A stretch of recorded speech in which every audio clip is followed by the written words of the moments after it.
effet, je l'ai lu très tôt, puisque je l'ai lu au moment où je commençais d'être ce qu'on appelle un adolescent, vers 13-14 ans, qui est d'ailleurs le moment auquel je me suis dit très fermement que je serais cinéaste et rien d'autre.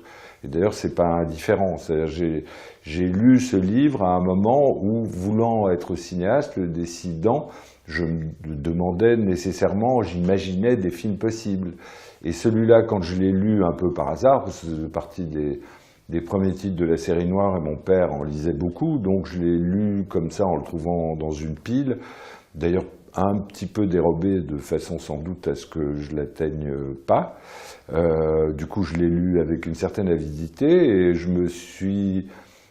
me rappelle m'être dit que voilà, ça c'était un film que je pourrais faire. Et disons qu'au-delà de ça, l'univers de Chase, puisque j'en ai lu après beaucoup d'autres, l'univers de Chase, c'est-à-dire un univers extrêmement documenté sur les lieux, les époques pendant lesquelles ces romans se situent, sont très documentés, mais on sait que lui n'a par exemple jamais fourré les pieds aux États-Unis. Donc c'est un Anglais, il n'a jamais fichu les pieds là-bas. Du coup, il y a quelque chose qui est à l'œuvre dans ces romans et qui m'intéresse beaucoup, sans doute, il faut croire, qui est que c'est un réalisme songeur. Voilà. C'est un réalisme parce que c'est très documenté, c'est très précis, mais en même temps, ce que ça expose, que ça développe, sont des situations, des personnages qui ont plus l'air de sortir d'une rêverie assez noire, même très noire souvent, que du réalisme des Américains de séries noires connues, de Jim Thompson ou de Hammett. Il y a des moments, et à mesure que le récit va, et je pense que pour le film c'est très proche de ça, où devient indiscernable le registre du réel, de ce qui se passe, factuel, et un registre imaginaire presque hallucinatoire, parfait. Oui, parfois on a le sentiment même, littéralement dans le corps même du film, que ce qu'on voit, c'est ce que Bertrand Gaspard, Bertrand interprété par Gaspard, rêve, projette. Il y a certains moments où on se demande, moi-même je me demande, pour l'avoir fait, est-ce qu'il le fait, est-ce qu'il l'a fait, ou est-ce que c'est ce qu'à l'instant il imaginait faire et qu'on le voit faire. Il y a vraiment beaucoup de choses fondamentales qui ont été fondamentales pour le film, qui ont été inventées pour le film. Aussi bien du côté de Bertrand Gaspard que du côté de Eva Isabelle. L'histoire la donnée du mari en prison pour qui elle fait, sans évidemment le dire jamais, ce qu'elle fait, c'était pas dans le livre, pas du tout, pas du tout, mais vraiment absolument pas. C'était même d'une certaine façon le personnage d'Eva tel qu'il est exposé par le roman de Chase est diamétralement opposé à celui du film. Donc c'est pas une femme fatale, voilà. Dans Chase, l'image de la femme fatale quasiment archétypale, archétypique, elle est constamment présente de livre en livre et très précisément dans Eva. Là, absolument pas. Enfin, ça devient une femme fatale puisque c'est cet obstacle infranchissable qui provoquera absolument, héros. Mais si, absolument. ça qu'elle est une femme fatale. Mais la fatalité, ce qu'on appelle la fatalité, a un rôle décisif, ou le sort, ou le destin, tout ce qu'on veut, a un rôle décisif dans le film, comme dans le livre, mais pas du tout selon les mêmes ressorts. Aucun des deux personnages principaux n'a affaire à une fatalité avérée. Je crois pas. Ils sont simplement déterminés par quelque chose qu'ils croient peut-être savoir, mais dont ils ne savent rien. C'est-à-dire ce qu'ils font, ils le font à leur insu.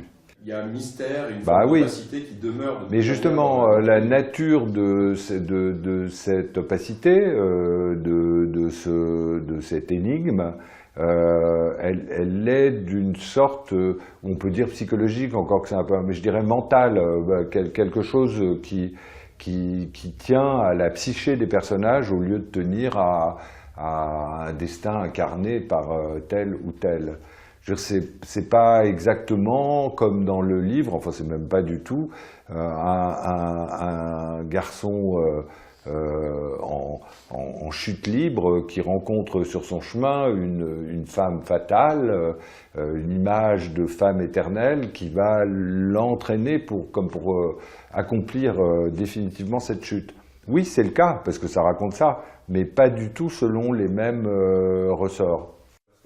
Oui, bah c'est ça qui est intéressant, c'est les différentes strates de manipulation qui se superposent. C'est un peu, ça devient vertigineux à la fin. Mais oui, le postulat de départ, c'est ce personnage qui est clairement un imposteur, qui en fait est pris dans son propre piège. Voilà, il y a cette force tragique donc il est soumis à la fatalité en quelque sorte, et donc tout au long du film il ne fera que essayer de ralentir sa chute dans le vide. Enfin, il n'en est pas pleinement conscient, mais donc oui, il y a ce mouvement-là. Après, sur le jeu de l'imposture, le jeu de la duperie, c'est sûr que c'est assez jouissif pour un acteur. Et puis c'est vraiment la rencontre pour le coup, de deux menteurs. Imposture, je sais pas si c'est une imposture, mais voilà, c'est deux personnages qui sont très ambivalents, totalement doubles. Et il y a ce jeu de miroir évident entre les deux. Et c'est peut-être pour ça qu'ils s'attirent l'un et l'autre. Voilà, ils se reconnaissent comme étant de la même race, du même rang. Et c'est vrai qu'on peut faire un parallèle évident avec le cinéma et le mécanisme aussi de l'acteur. Le cinéma, c'est un mensonge qui dit la vérité. Et l'acteur, c'est pareil. On peut se demander... quelqu'un qui ment avec sincérité. Oui, voilà. Ou c'est même pareil dans le rapport entre le metteur en scène et l'acteur. Qui tire les ficelles qui donne satisfaction à l'autre? Est-ce que c'est la mise en scène qui conditionne le jeu de l'acteur? Est-ce que c'est l'acteur qui oriente la mise en scène? Il y a cette rage de vie, c'est cette revanche sociale qui l'anime. Mais on sent... qui l'anime, lui. Oui, lui. Mais effectivement, je pense qu'il est encore dans un vrai moment de fragilité. C'est pas quelqu'un qui est encore installé dans le même confort que celui du personnage d'Eva, oui.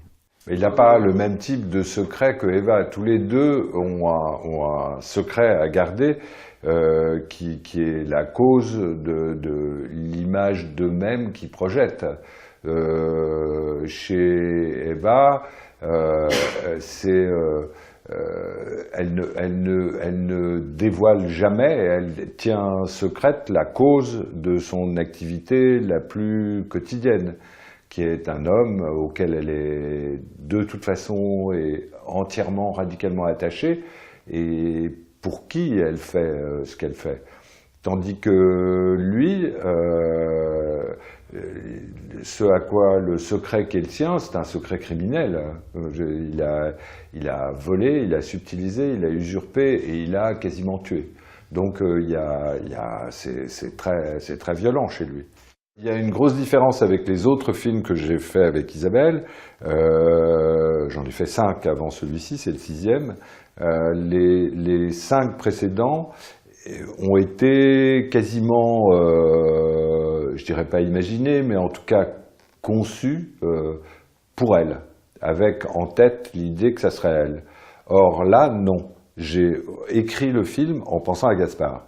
Donc ça change de braquet en quelque sorte. C'est la première personne qui a lu le scénario quand il y a eu une première version à peu près lisible, et même pas d'ailleurs, même avant qu'on écrive une version. J'ai fait lire à Gaspard les 15 pages de synopsis qui allaient nous servir à écrire le scénario, pour voir jusqu'à quel point on allait s'entendre. Voilà. Donc, comme immédiatement ça a été le cas, le scénario a été écrit et le film imaginé, concocté à partir de Gaspard et sans... J'avais des idées d'actrices, mais pas assez fixées, assez installées pour que ce soit déterminant en première instance, si je peux dire. Voilà. Et ça, c'est quelque chose que j'avais jamais fait avec Isabelle, ni d'ailleurs avec aucune actrice avec qui j'ai jamais tourné.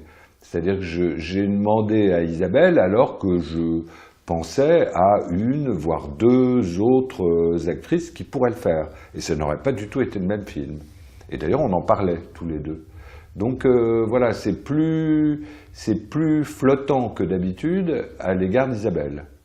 Par contre, Gaspard, mais d'ailleurs ça recoupait quelque chose qu'il voulait manifestement, Gaspard occupait dans mon processus la place qu'en général occupent les actrices. Du reste, dans une première version du scénario, qu'on a décidé tous les deux de bousculer, pour commencer, c'était Eva. On montrait Eva de façon quasi documentaire là-bas, à Annecy, en train de faire son petit boulot, ce qu'on voit faire d'ailleurs après. Mais une fois qu'on a ouvert le film par ce qui était auparavant un flashback, c'est-à-dire de façon plus convenue dans le genre thriller. Et là, on a décidé à un moment donné, assez vite d'ailleurs, pendant qu'on parlait, parce qu'on se voyait beaucoup avant, quelques mois avant le film, on a commencé à se voir régulièrement, à déjeuner, à parler des trucs, il m'envoyait des remarques, je lui faisais part de choses qui pouvaient changer, etc. Et puis aussi de ce qui pouvait se passer justement avec le personnage d'Eva, puisqu'on pensait à une actrice, à une autre, et que finalement, sur Isabelle, c'était d'ailleurs ça qui était intéressant, c'est qu'à un moment donné, le fait de choisir Isabelle, de demander à Isabelle de le faire, induisait quelque chose sur le scénario de très fort quant à son personnage et même quant à lui comme acteur. Ça s'est vraiment fait comme ça et c'est d'ailleurs très appréciable parce que c'est rarement le cas en ce qui me concerne d'être autant en amont investi dans un projet et de pouvoir aussi ouvertement discuter de certaines choses, influer sur l'écriture et sur certains choix. Et c'est vrai que quand Benoît a eu l'idée d'Isabelle, ça m'a surpris au départ et après ça m'a paru être une idée formidable puisque, comme il l'a dit, d'un coup, ça engendrait toute une série de questions enfin, oui, ça amenait quelque chose en plus, clairement. Ça faisait basculer le film carrément dans autre chose. Voilà, après, oui, c'était une première avec Benoît. Ça faisait longtemps qu'on se croisait comme ça dans des festivals, des soirées du village, comme tu l'appelles. Et on savait tous les deux qu'on avait cette envie commune d'un jour faire un film. Et voilà, ça s'est concrétisé et j'en suis très heureux.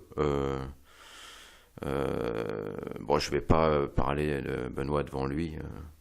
Outre mesure, mais la rencontre, les retrouvailles avec Isabelle, c'était,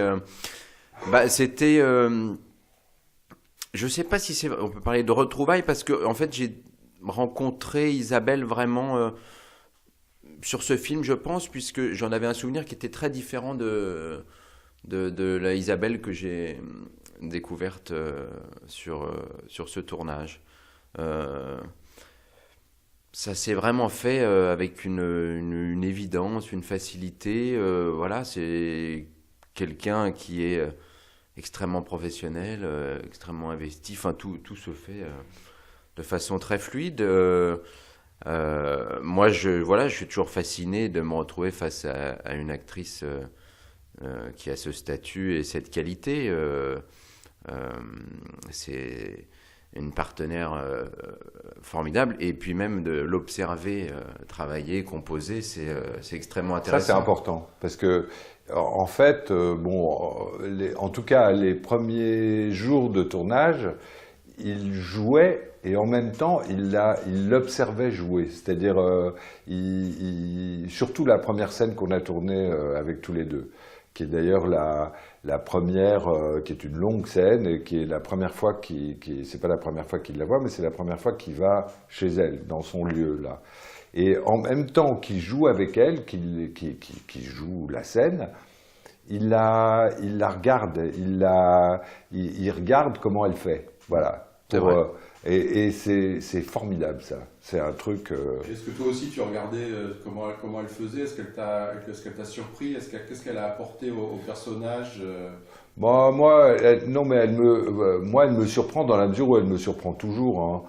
Je suis toujours étonné par son plein pied, mais comme on dit qu'on est de plein pied quelque part ou dans une situation, presque sans transition, elle passe dans le temps et l'espace du personnage dont elle a la charge. Et c'est jamais à côté, en fait. C'est Jamais. ça qui est fascinant. Elle fait des choses que personne n'oserait. Enfin, c'est des choses infimes, hein, je m'entends, mais c'est des inflexions, des temps, voilà, et des choses qui, sur le coup, paraissent totalement ahurissantes. Et en fait, c'est jamais à côté. Et au contraire, ça imprime quelque chose. Je dirais que c'est ahurissant, comme le dit Gaspard, au regard de l'image qu'on a d'elle et de ce qu'on attend. On se dit, on a forcément Isabelle Huppert, c'est une des 2, 3 très grandes actrices françaises. Donc il y a une espèce d'idée globale, d'image comme ça, d'elle, de ce qu'elle fait. Et tout d'un coup, on la voit faire des trucs dont on se dit, ah bon, qu'est-ce que c'est? Voilà. Et c'est toujours épatant, parce que c'est toujours des indices de vérité. Mais d'ailleurs, dans le personnage d'Eva, c'est-à-dire qu'on pourrait se dire, oui, il y a une certaine évidence, puisqu'il y a ce côté froid, un peu vénéneux qu'il peut y avoir chez Isabelle, et qui est clairement le personnage d'Eva, enfin à plein d'égards, peut-être plus dans le roman d'ailleurs. Et elle a pris le contre-pied. J'ai l'impression qu'elle est arrivée justement à en faire un personnage qui va carrément à l'inverse de ça, qui est presque devenu très enfantin par moments, très spontané, très quotidien. Elle a accentué le prosaïsme qui m'intéressait d'ailleurs, mais ça c'est aussi parce qu'elle a... Bon, cela dit, on se connaît vraiment très très bien et on connaît les usages l'un de l'autre très très bien, mais elle sait, en tout cas pour moi, d'emblée ce qui va m'intéresser. Moi. Après, bon, voilà, elle cherche pour moi de m'y intéresser. Mais... C'est vrai qu'elle est très prosaïque et le personnage de Gaspard est plus poétique. Ah ben sûrement. Plus poétique au sens, oui, au sens littéral, enfin en rapport avec cette prose qu'elle expose. Oui, il est plus poétique parce que l'espèce de division dont je parle, de duplicité, d'ambiguïté absolue, elle est de son côté parce que c'est l'os même de son personnage, si on peut parler d'os pour un personnage. Il est complètement ambigu quand il dit oui, ça pourrait être non. Quand il craint, on a l'impression que c'est menaçant. C'est d'une ambiguïté complète. Mais ça c'est un maître de ça, lui. Mais il ne le sait pas, c'est d'autant plus ambigu. Enfin, en tout cas, il ne veut pas le savoir. Bon, merci beaucoup.